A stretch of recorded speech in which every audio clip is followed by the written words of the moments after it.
Khan, Saif world news में आपका स्वागत है। आइए नजर डालते हैं दिन भर की बड़ी खबरों पर। जनाब अंसारी, आज बहुत तकलीफ़ होती है, बहुत दुख पहुंचता है जब हॉस्पिटल के अंदर मरीज को ऑक्सीजन नहीं मिलती और मरीज अगर किसी धोखे से अगर सरकारी हॉस्पिटल में चला जाए तो वो तड़प करके भूखा ही मर जाता है। ऑक्सीजन की तो बात छोड़ दीजिए, वो जितने दिन भी रहता है वहाँ उसको कोई देखभाल ही नहीं होती।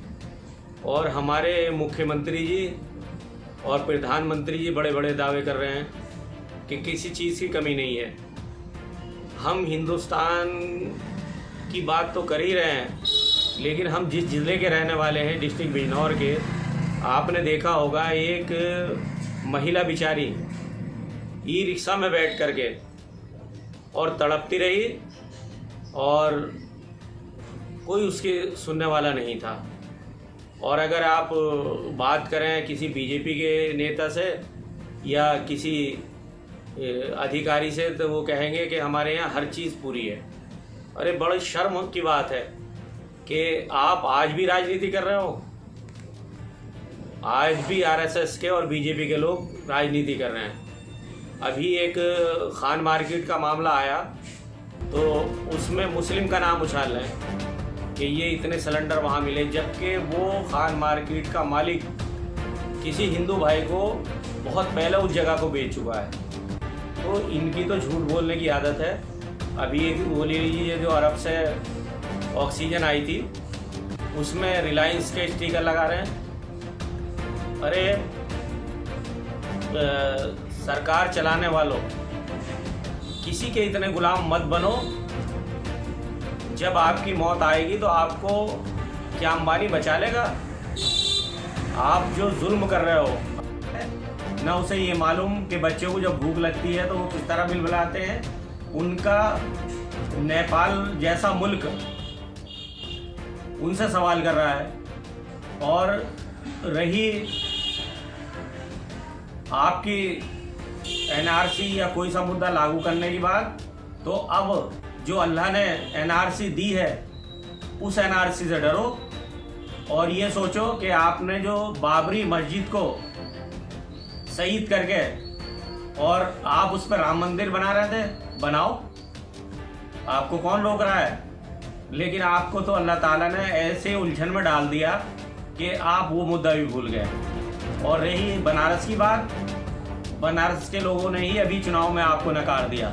और मैं जनता से भी कहना चाहता हूं और अपने माननीय पूर्व विधायक जो आज भी जनता के साथ खेल कर रहे हैं, ऑक्सीजन का एक आध सिलेंडर दिखा रहे हैं और कह रहे हैं कि हम लोगों की खिदमत कर रहे हैं। अरे अल्लाह से डरो, तुमने जनता को इतना लूटा हुआ है कि तुम्हारा पेट भरने को तैयार नहीं।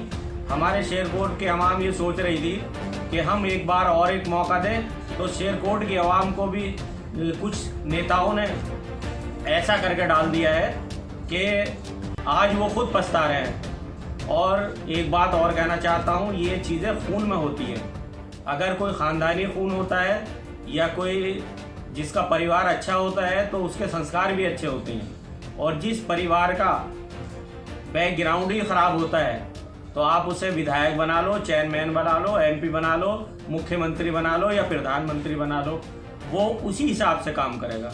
मेरी जनता से अपील है कि जनता ऐसे लोगों को पहचाने और आज इस महामारी के दौर में जो लोग आज भी आपका मजाक उड़ा रहे हैं उनको भी पहचाने।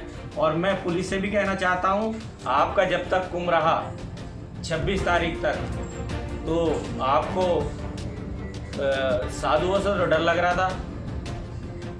और जब से रमज़ान शुरू हुआ है आपने ये भी नहीं देखा कि मुसलमानों का साल में 2 ही त्यौहार आते हैं ईद के, जिन्हें वो दिल से मनाते हैं। इस सरकार से ये नहीं हुआ कि एक दिन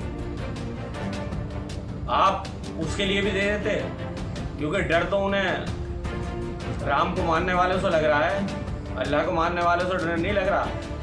मैं ये बात इसलिए कह रहा हूँ जबकि मैं खुद सोशल डिस्टेंसिंग का पालन करता हूँ और ये सबसे कहना चाहता हूँ कि पालन करो।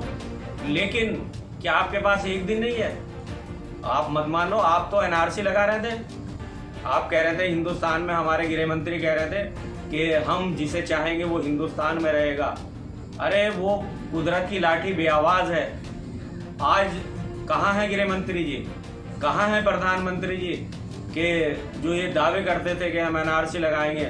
आज तो एनआरसी अल्लाह ताला ने वो लगा दी है कि तुम खुद है, तुम्हें यही पता नहीं कि तुम दुनिया में रहोगे या नहीं रहोगे। अब ये सोचो, आप इतने बड़े बड़े घोटाले कर रहे हो। आपने अभी मेडिकल में कितना बड़ा घोटाला करा है, 32,000 करोड़ का। तो ये जो आप घोटालेबाजों की सरकार चला रखी है आपने, आप ये ना समझें कि आपको दुनिया में रहना है।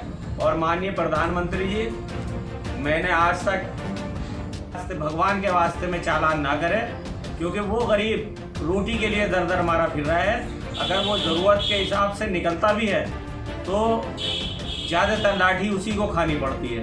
और मैं जनता से भी कहना चाहता हूँ, आप भी घर से कम निकले, ज़रूरत हो तो निकले। और माननीय राहुल गांधी जी और सोनिया गांधी, प्रियंका गांधी जी जो बात कर रही हैं, जो लोगों की सेवा कर रही हैं, उसको भी आप याद रखें। और आने वाले टाइम में शायद कहने की ज़रूरत ना पड़े, आने वाले 22 के चुनाव में बीजेपी तो आती नहीं है, मैं दावे के साथ कहता हूँ। जो भी सरकार बनेगी वो कांग्रेस के बिना सरकार नहीं बनेगी।